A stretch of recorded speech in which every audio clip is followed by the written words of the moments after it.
Selamat malam untuk kamu yang masih dalam perjalanan menuju kasur atau mungkin sudah ada di atas kasur.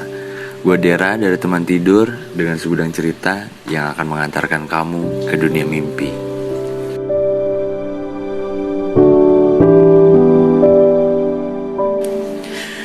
Lu pernah denger gak sih kata friendzone?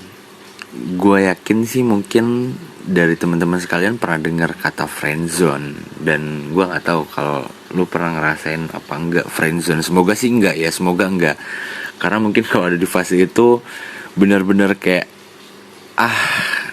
ya udahlah gitu, kayak ya udahlah pasrah gitu kan. Karena mungkin buat teman-teman yang belum tahu, friendzone itu kan identik kayak perasaan suka berlebih atau sayang yang berlebih, atau apa ya, lebih kompleksnya itu adalah rasa ingin memiliki gitu. Rasa ingin memiliki lebih dari sekedar teman. Namun naasnya perasaan itu muncul di antara pertemanan gitu. Kan jadi kayak anjir, gue mesti ngapain gitu. Kalau boleh milih mungkin gue lebih memilih suka atau sayang atau tertarik sama orang yang random dalam artian bukan dari golongan teman-teman gue gitu. Karena posisinya kalau misalkan kita suka atau berharap sama teman kita sendiri itu bener-bener kita bingung, ya gak sih? Jadi kayak gue deketin dia apa enggak ya, gue bikin komitmen sama dia apa enggak ya.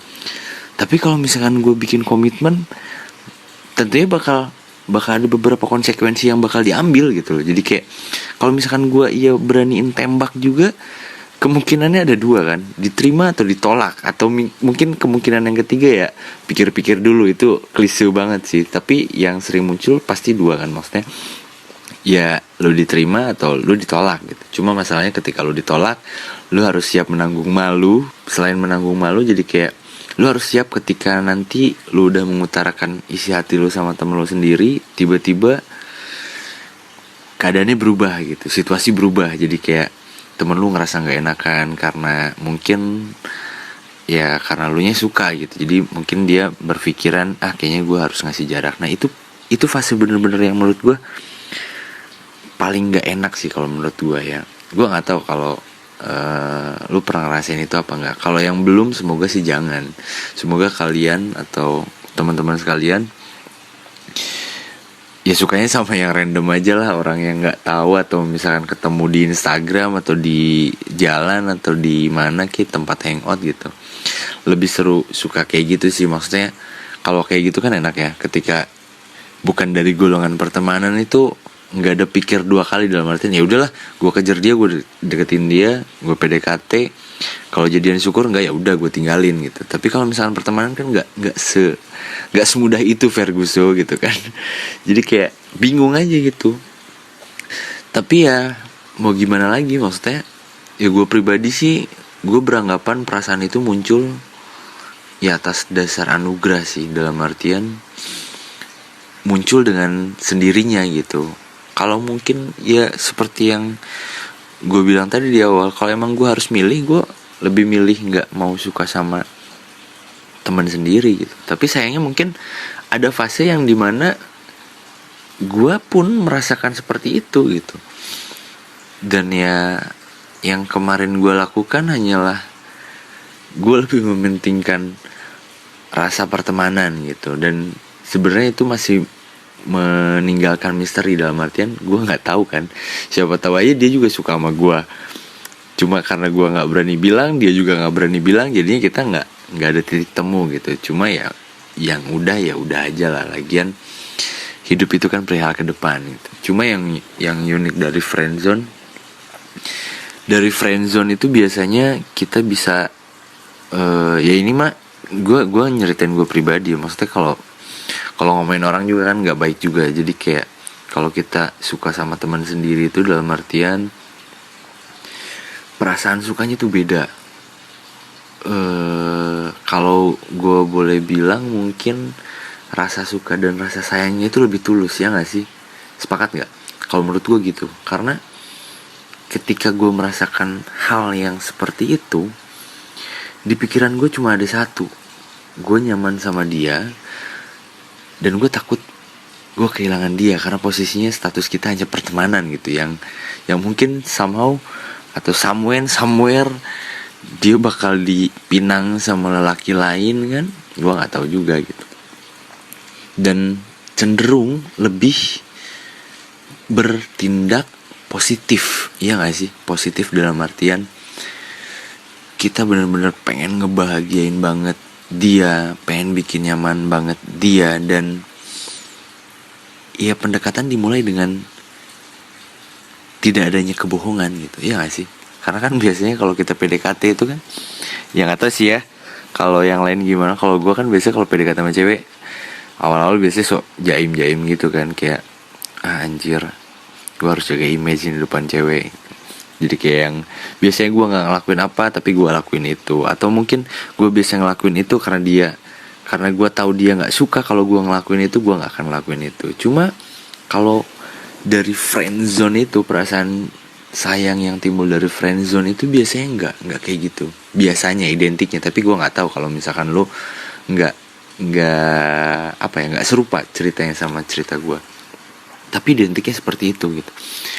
Pertemanan kan biasanya ngomong juga kayak sorry ya, maksudnya kayak Jing kemana, atau Nyet kemana, atau misalkan kayak kalau sekarang body shaming gitu ya, Dut kemana, lu kemana, kampleng gitu kan. Jadi dari penggunaan kata dan tata bahasanya pun ya kita cuek-cuek aja gitu. Tapi uniknya adalah dari hal tersebut bisa timbul ada benih-benih cinta gitu. Yang apesnya adalah cinta itu hanya sepihak yang memiliki, kan sedih gitu. Tapi paling enak itu ya ketika dalam pertemanan, percintaan itu timbul dengan dua arah gitu, nggak satu arah, nggak one way, tapi ya benar-benar dua jalur gitu. Itu kan enak. Jadi ada tarik ulurnya tuh jelas gitu. Jadi beruntunglah teman-teman yang mungkin ada di fase dimana lu ngerasain friendzone nih, padahal ternyata nggak juga, dia juga sama ngerasain hal yang sama, dan pada akhirnya kalian berdua mencapai titik temu gitu. Dan ya gue cuma mau nekanin, kalau dari 10 kalian itu 1, dan kalian itu adalah orang yang beruntung di antara 9 orang yang tidak beruntung mungkin ya. Karena ya mungkin dari teman-teman gue yang cerita tentang kayak, aduh gue suka nih sama temen gue, anjir dia perhatian banget ya sama gue, dia selalu ada buat gue gitu. Dan ujung-ujungnya tuh apes gitu, dia doang yang suka tapi dia kagak gitu. Maksudnya yang dia sukainnya enggak gitu kan. Jadi nggak enak juga kalau misalkan kayak gitu. Cuma ya kalau saran dari gue sebagai penutup dari episode kali ini nih, episode perdana dimana gue nemenin lu sampai tidur. Gue nggak tahu nih sekarang lu masih fokus dengerin atau emang udah tidur, gue nggak tahu. Ya ketika friendzone datang di fase kehidupan lu, ya gue sih cuma saranin lu pinter-pinter baca situasi sih. Karena kalau lu nggak pinter-pinter banget di situ, konsekuensinya berat. Lu cuma maksudnya gini, konsekuensinya berat. Kayak gue tadi sempat bilang, ya ketika lu ngutarain perasaan lu, kemungkinan jawabannya cuma ada 2. 3 itu satu yang klise gitu, yang pikir-pikir dulu, atau aku untuk saat ini aku belum ngerasain hal yang sama. Padahal sebenarnya gue kasih tahu aja nih sama yang lagi dengerin nih, maksudnya ketika pasangan lo mau cewek atau cowok ngomong kayak gitu, 80% gue berani bilang itu cuma penolakan halus. Jadi mungkin dia gak berani gitu ngomong, sorry ya gue gak suka sama lo gitu. Cuma karena tidak mau menyinggung perasaan hati lo, ya terlontarlah kalimat seperti itu gitu. Jadi ketika lu merasakan friendzone di fase kehidupan lu, gue saranin lu pinter-pinter buat ngebaca situasi.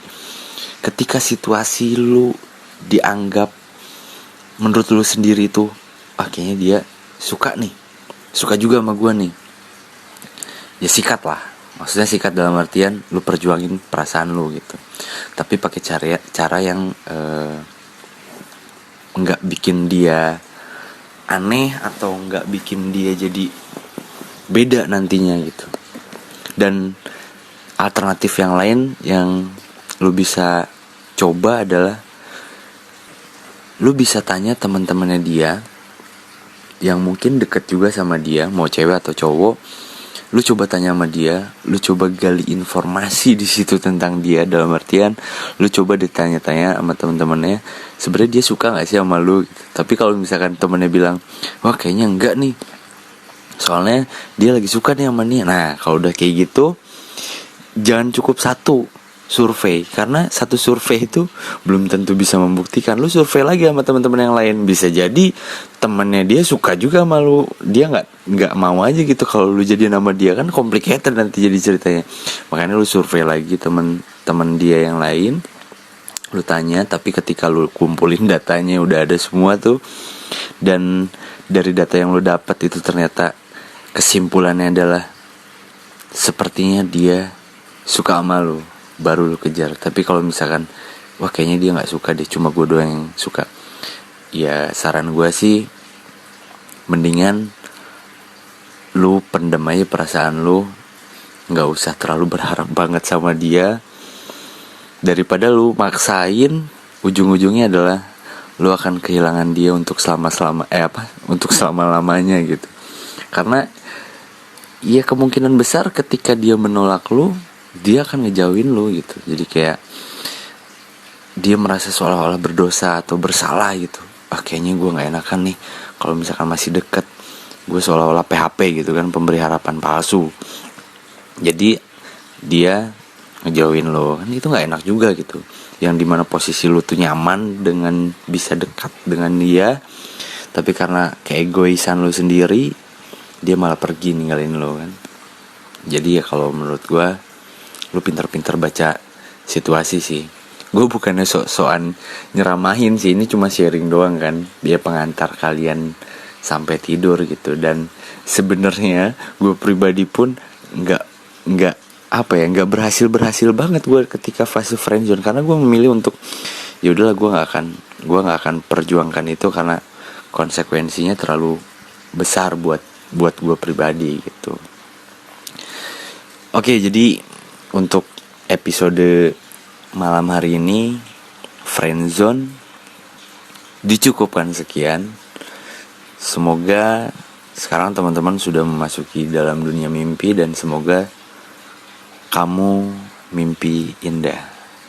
Gue Dera Firmansyah, teman tidur dengan segudang cerita yang mengantarkan kamu ke dunia mimpi. Sampai bertemu di episode selanjutnya. Good night.